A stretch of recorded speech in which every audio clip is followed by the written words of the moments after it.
Hello, and welcome back to Let's Play Legend of Zelda Majora's Mask. This is episode 10, and today we will be taking on Snowhead... Oh, wait. Today we will be taking on Snowhead Temple, and before I started this episode, I did go and buy the bomb bag in West Clocktown, just because it does make a certain part of this temple just a little bit easier. So now we have reached Snowhead, and in that brief clip we saw a wind was coming from the entrance. So if we use our lens of truth... Oh, we still need that out though. Yeah. We will see it's actually a Goron up there causing all this trouble. But the first thing that we need to do is hit this owl statue.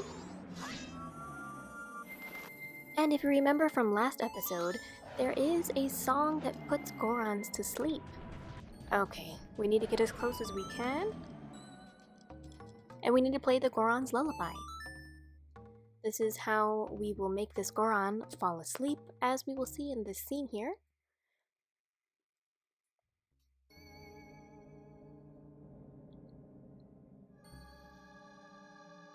So he's starting to get sleepy. And then, finally, he curls up in a tiny little ball. But unfortunately, he then just falls over the edge. But do not worry, he is not dead. We will see him later, actually. So now, there is no blizzard and no wind blocking our way. We're able to just head straight on. And to break those, you want to punch early. That is the best way to do that. So now we need to go and roll up this slope. There's no other way we can get up here. You have to roll. And you want to go left. I'm personally going to stop here with the rolling, because if you roll, it gets thinner, as you can see, so it's really easy to fall off and make a mistake. I've done that so many times. So I try to avoid that by stopping my roll before I go too far.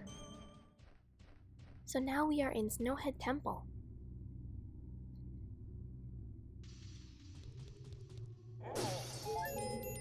So Navi tells us that this block is too big. And she's right, we have to be Goron Link in order to push it. I don't know why they felt the need to point that out though. I think it's pretty easy to figure that out on your own.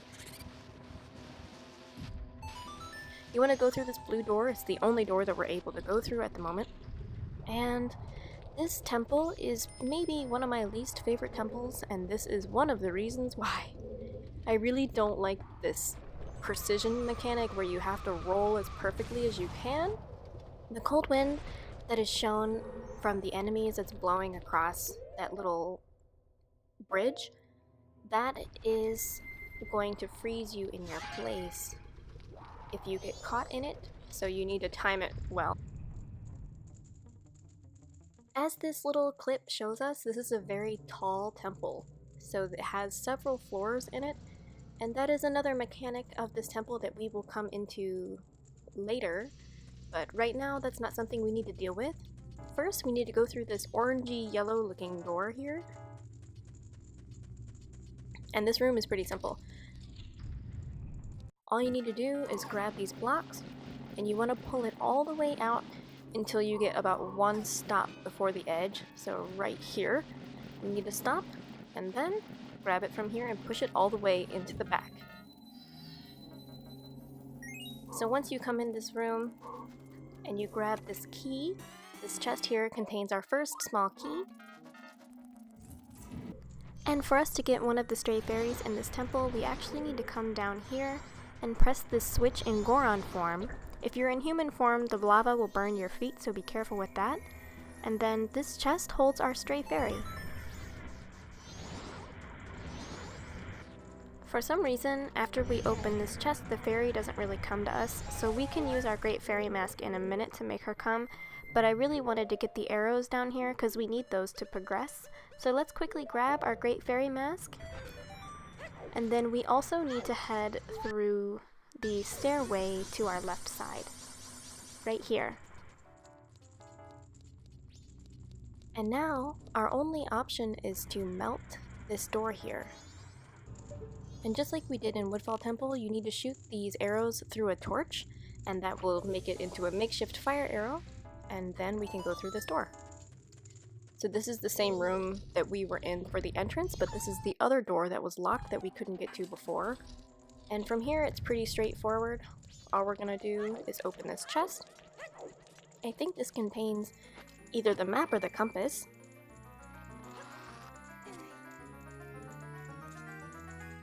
Okay, so this one has our compass. And the only other thing that we are able to do in this room is go up to the next level.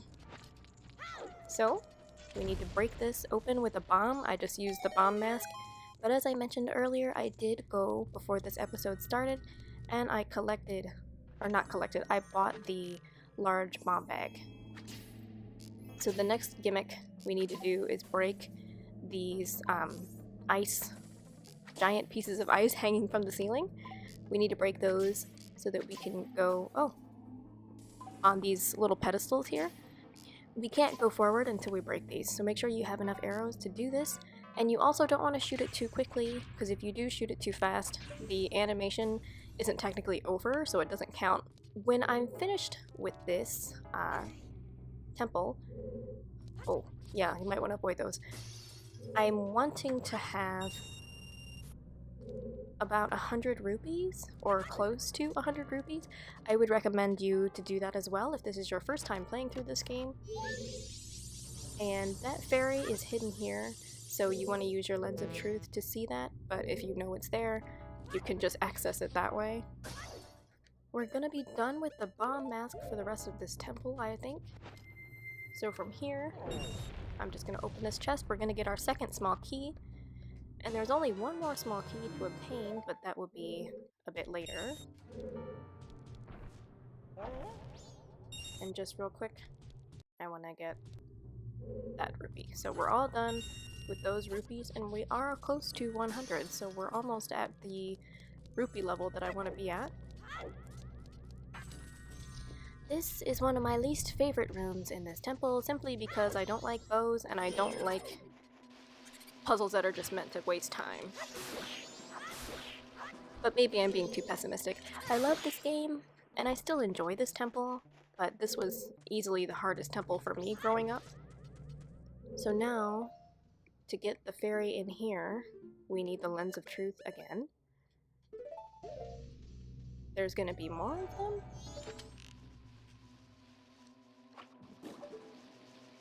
I thought I killed all of these. Was that not the case? Yeah, you want to kill all of the bows because they'll get in your way. So make sure you kill those first. Now, we need to have our Goron mask. And we can officially start this little puzzle here. So what we need to do is get on this large switch, pound it down, which raises that and this one. So as you can see, that blocked the door. So we need to jump over here. This green switch is the next switch that we need.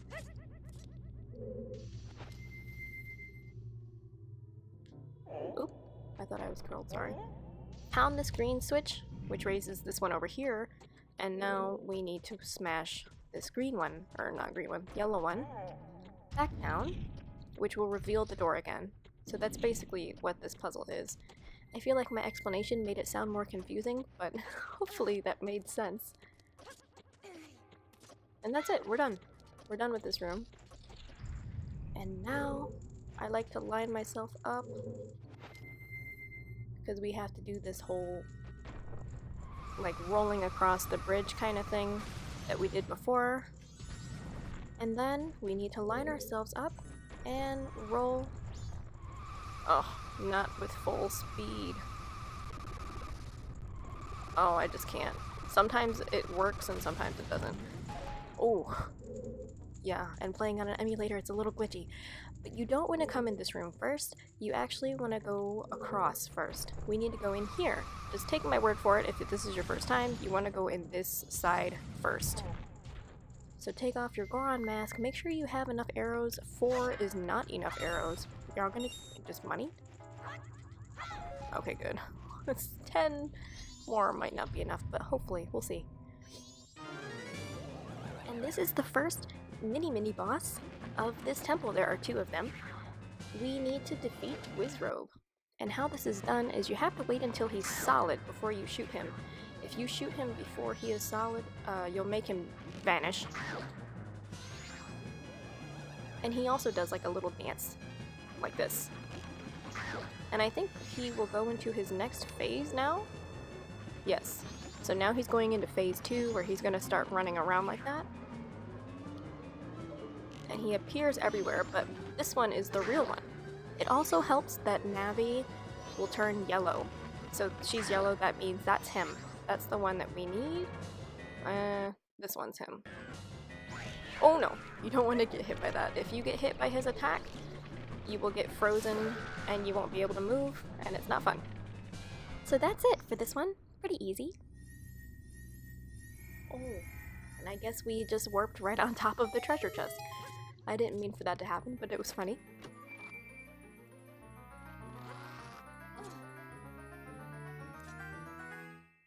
And we got the temple item, the fire arrows. So temple item, dungeon item, whatever. Fire arrows, we need those. So now the rest of this temple will be much easier.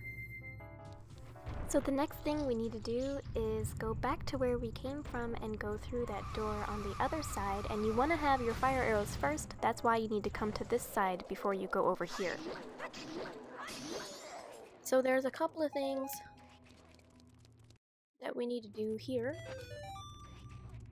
Hopefully I don't mess this up too bad. There is a fairy at the bottom, so if you use your Great Fairy Mask, she will come to you. Okay, so we need our Lens of Truth, and this will show us these hidden blocks here. For me personally, it's really easy to fall off of these, so I try to be careful and line myself up. And then once I get to the corner one, I line myself up again and then go through here. And then you just need to turn into this area and open this chest, and we get the second and the final stray fairy of this room. Lastly, we need to go down to this bottom level so that we can finish the rest of this area. And really quick, I just want to break these boxes and get some of the rupees that are in here, because I want to hit that 100 rupee mark like I said before. And lastly, we need to just come over here and open this chest. It looks a little bit weird opening it with the mask kind of sticking off our face. Okay, so we got the dungeon map, and that makes things a bit easier. So we need to come back to this room here, and we need our fire arrows.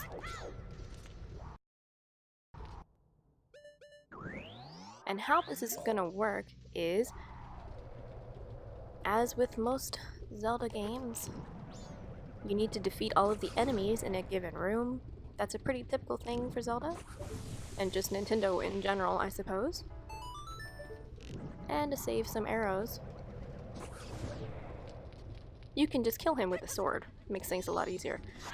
And we're gonna get our final small key, the third and last one of the temple. You want to make sure to grab this key before you progress any further, because if you go up to the top floor without it, you'll have to come all the way back down here just to get this chest, so I highly recommend getting this out of the way now. Now we need our regular arrows.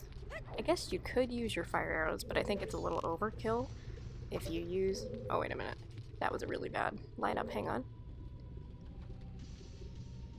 Okay, here you go. You want to get these fairies that are in the little bubble thingies. There's one over here. And we are done with this room, hopefully.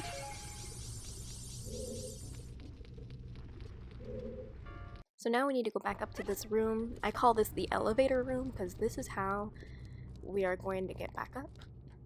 Which, this is why I said you want to have the fire arrows first. If you fall down, and eventually you need to come down to get the spare key. Not spare key. You need to go down to get the small key anyway. So that's why I say that you need to come back down here. Is so that you can get that key, and once you get the key, you need to use the fire arrows to hit that switch. And then we are pretty much done with this level. So now we can come over here. Thankfully they have this little basket thing so we can just walk. We need to melt this ice here, and we're ready to move on to the next level. I think that is... not yet. I lied. Okay. There are a couple things. Now that we have our fire arrows, I'm sorry, I completely forgot. We need to get into here. And we also need to go back to that other room. I think I'll get that done first. Yeah, definitely gonna get that done first. So let's go back to this room over here. And this room, again, we've done everything we've needed to do to complete this temple. For this temple, we're done with this room if you want to just get the temple done and that's it. But as far as getting all the fairies, there are fairies in here. And the magic number, just like our last temple, it was 11. The one for this temple is 12. So we need to melt this so that we can use the block. That will come into play here in a minute. And we need to fight this other Wolfos. I am not, for some reason, I don't like fighting Wolfos. I just get annoyed with them really easily. They take more time than I think they're worth, I guess. Okay, that wasn't too bad. Got our rupees. So really quick, let's go and hit this switch. That reveals a chest up there. We need to push that block over there. It's pretty simple. So that wasn't too bad. We just gotta climb up here and we will collect our next stray fairy. So now we need to push this block back to the next door. And again, like I mentioned, I just wanted to make this very clear. This is all extra stuff. This is just to collect the fairies, although I do think the reward we get for collecting all the fairies, at least for this area, is very delightful. I think it's very much so worth it to do it, so I highly recommend you do get the fairies. And the reason why I picked up the bombs is actually for this purpose right here. If you don't have the bombs, you need to push this block all the way back. But since we have the bombs, we should be able to just throw them up on that box. Okay, that should work. So once we throw that bomb up there, the fairy will come to us like she's supposed to, because we have the mask on. We just want to climb up here, and that room that I mentioned earlier, remember when we pushed this block? That was actually to get here. So that is it. Oh yeah, make sure you have your shield out for the crazy pots so that you don't get hurt from those. And then we will collect this fairy, and that is about it for this episode. I think that's all we have time for today. We will finish the rest of this temple and defeat the boss in the next one. Thank you so much for watching, and I'll see you in the next episode. Bye!